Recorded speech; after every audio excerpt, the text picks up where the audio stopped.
जय Shri Shyam masters choice classes में आपका हार्दिक स्वागत है। दूसरों को सोता देखकर भी जो आंखें रात भर और सुबह जल्दी उठकर पढ़ती है उन्हें भगवान बड़ी सफलता देते हैं। अगर आप दूसरों से ज्यादा पढ़ रहे हैं तो आपकी सफलता भी दूसरों से ज्यादा होने वाली है। आप कुछ समय बाद ऐसा जीवन जीने वाले हैं जिसका आपने सपना देखा है। मेहनत कीजिए, एक कदम सफलता की ओर।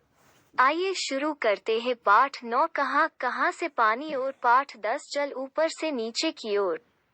8/8/2011 में आया प्रश्न, संसार में अधिकतम ट्यूबवेल किस देश में है? आंसर, भारत। राजस्थान में जल की महत्ता को समझते हुए राजा, महाराजाओं और जनसामान्य ने मिलकर जल संग्रह के लिए समृद्ध तंत्र विकसित किए थे, जिसमें एक या एक से अधिक तालाब आपस में नहरों द्वारा जुड़े होते थे। एक एक कर सभी तालाब वर्षा जल से भरते, उसके बाद उस क्षेत्र से पानी बाहर निकलता था।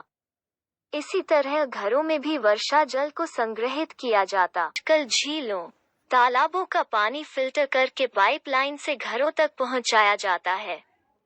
पीने के पानी को शुद्ध करने के कई तरीके आपने भी देखे होंगे, जैसे कपड़े से छानना, उबालना। आजकल मशीनों से भी पानी को फिल्टर करते हैं।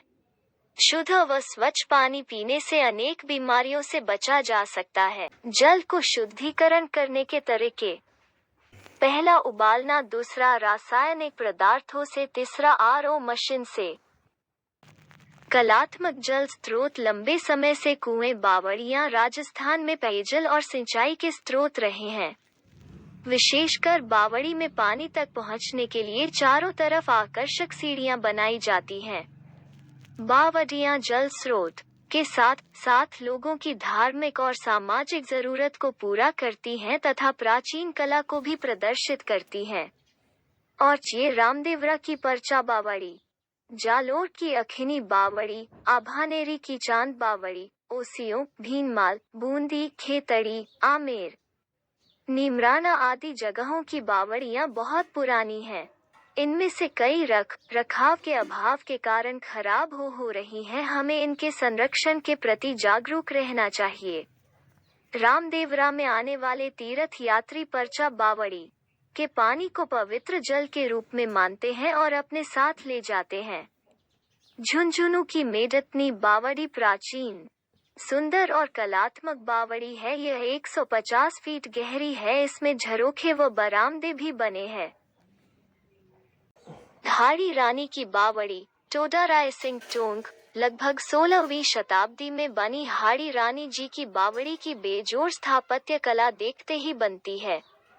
इसका निर्माण हाड़ी रानी ने किया था, जो बूंदी की राजकुमारी थी।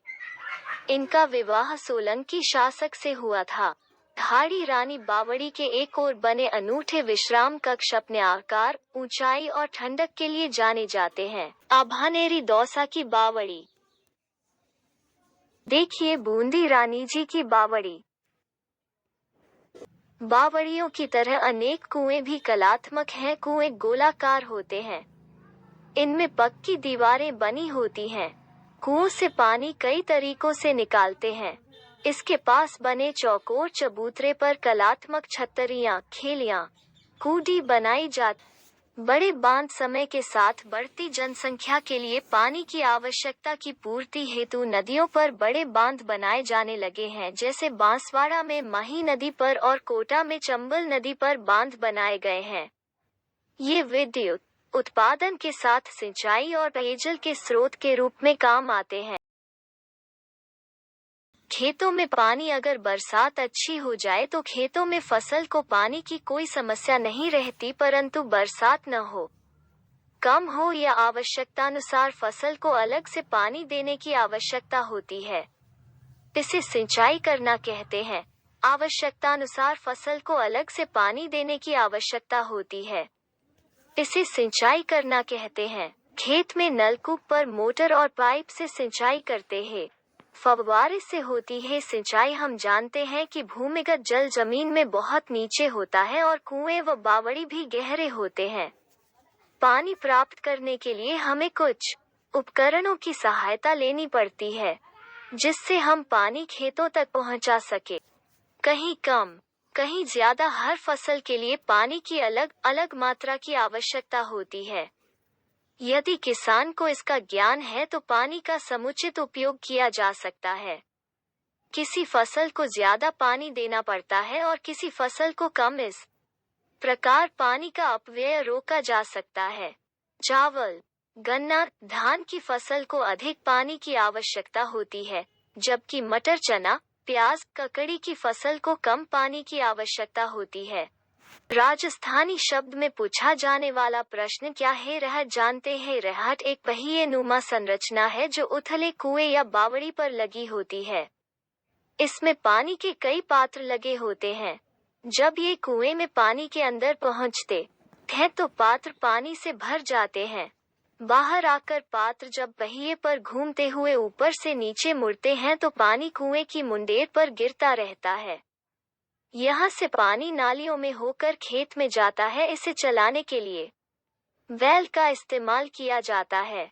यदि बैलों के चलने के मध्य स्थान पर गन्ने की मशीन लगा दे तो गन्ने का रस तथा घानी लगाने पर तेल निकाला जा सकता है। इसे कहते हैं एक पंथ।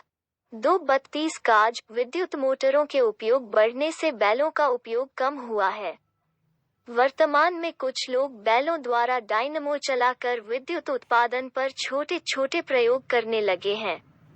इस क्षेत्र में अधिक शोध की आवश्यकता है।